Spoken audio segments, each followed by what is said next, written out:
இப்போ என் பக்கத்தில் பார்த்தீங்கன்னா பஜாஜில் இருந்து எக்ஸ்வைட் மேக்ஸிமா எக்ஸ்வைட் டீசல் வண்டி இருக்குது. நம்ம வந்து சிஎன்ஜி வண்டியை இதுக்கு முன்னாடி வந்து பார்த்துருப்போம். அதில் இந்த மாதிரி சீட்டுக்கு கீழே பார்த்தீங்க அப்படின்னா சுத்தமாக ஸ்பேஸ் இல்லாமல் டேங்க் இருக்கும், அந்த இடத்துல வந்து கம்ப்ளீட்டாக மறைச்ச மாதிரி. இப்போ வந்து இதில் இவ்வளோ ஸ்பேஸ் இருக்கிறதுனால கீழே வந்து ஸ்டெப்னி வீல் வந்து கொடுத்துட்டாங்க.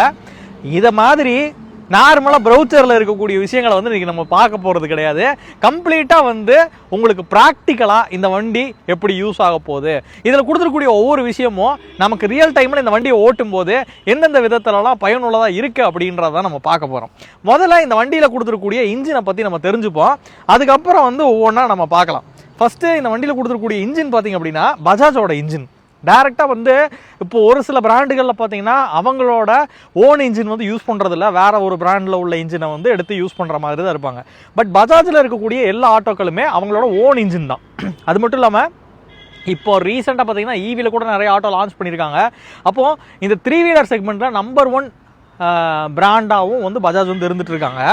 இப்போ இதோட இன்ஜின் பார்த்தீங்கன்னா 470 சிசி 470.5 சிசி 22.7 நியூட்டன் மீட்டர் டார்க்கை ப்ரொடியூஸ் பண்ணக்கூடிய ஒரு இன்ஜினு.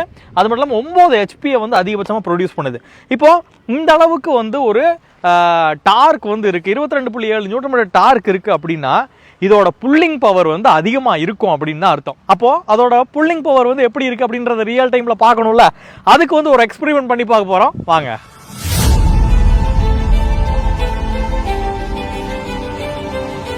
ஐசர்லேருந்து 1095 அப்படின்ற இந்த வண்டியை பின்னாடி வந்து ஒரு கயிறில் வந்து டைப் பண்ணி வச்சுருக்கோம்.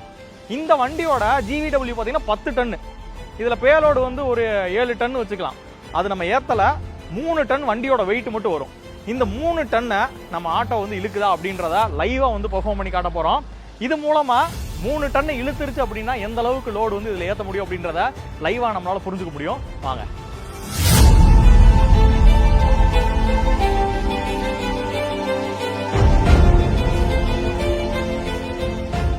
இப்போ பார்த்துருப்பீங்க அவ்வளோ பெரிய ட்ரக்கை வண்டி எப்படி இழுத்துச்சு அப்படின்னு.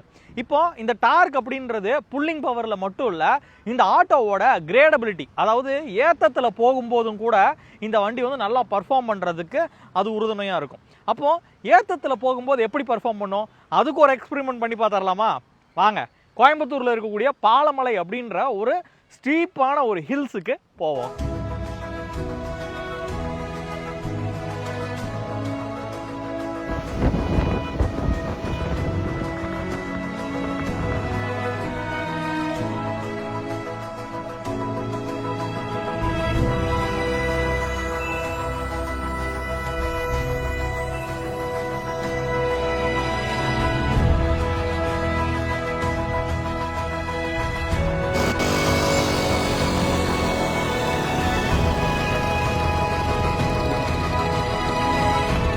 ஸோ எந்த அளவுக்கு வந்து ஒரு ஸ்டீப்பில் வந்து ஏறி நிற்கிது அப்படின்னு சொல்லி பாருங்க. ஸோ இது வந்து அதிகமான ஒரு டார்க், கிட்டத்தட்ட 22.7 நியூட்டன் மீட்டர் டார்க். இந்த செக்மெண்ட்டில் அதிகமான ஒரு சிசி கொண்ட ஒரு இன்ஜினாக இது இருக்கிறதுனால அது வந்து அதிகமான ஒரு கிரேடபிலிட்டியை இந்த ஆட்டோக்கு வந்து கொடுக்குது. ஸோ அதனால் கிட்டத்தட்ட நம்ம வந்து 4 பேர் வந்து D+4 தான் இந்த ஆட்டோவோட கேட்டகரி. ஸோ அதில் வந்து 4 பேரை வச்சுட்டு ஒரு டிரைவர் வந்து மேலே ஓட்டிட்டு வந்தோம் அப்படின்னாலும் கூட கீரை போட்டு அசால்ட்டாக வந்து மேலே ஏறி வர்றதை நம்மளால் வந்து பார்க்க முடியுது. நீங்களும் அதில் பார்த்துருப்பீங்க. ஸோ இது வந்து 2வது செக்கப்பா ரியல் டைமில் உங்களுக்கு காட்டணும் அப்படின்னு சொல்லி நாங்கள் பண்ண ஒரு சாகசம். இது ஒரு 4 பேர் சீட்டில் உட்காந்தா நல்லா அகலமாக இருக்கணும் வண்டி.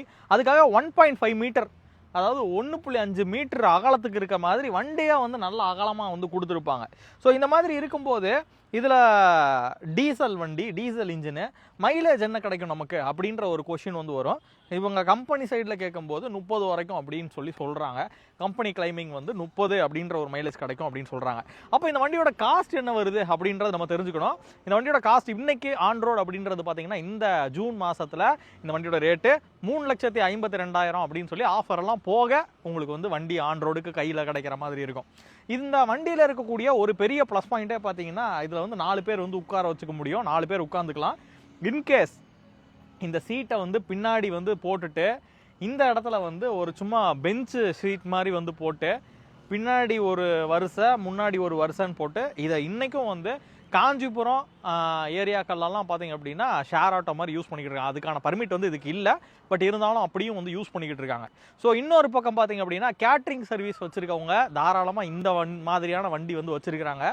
சமயங்களில் பார்த்தீங்க அப்படின்னா இந்த மாதிரி ஆட்டோவாக ஓட்டிக்கிறாங்க. சமயங்களில் பார்த்தீங்கன்னா அந்த கேட்டரிங் சர்வீஸில் இருக்கக்கூடிய வெசல்ஸ் எல்லாம் சப்ளை பண்ணுறதுக்கு இந்த மாதிரி ஆட்டோவை வந்து பயன்படுத்திக்கிறாங்க. அது மட்டும் இல்லாமல் இந்த சீட்டை மட்டும் கொஞ்சம் அகலமாக போட்டோம் அப்படின்னா டிரைவர் ஒருத்தர் உட்காந்துக்கிறாரு, சைடில் 2 பேரை வந்து உட்கார வச்சுக்கிறாரு. இந்த அளவுக்கான ஒரு ஸ்பேஸ் அப்படின்றது இந்த மாதிரி பெரிய ஆட்டோக்களில் தான் வந்து கிடைக்குது.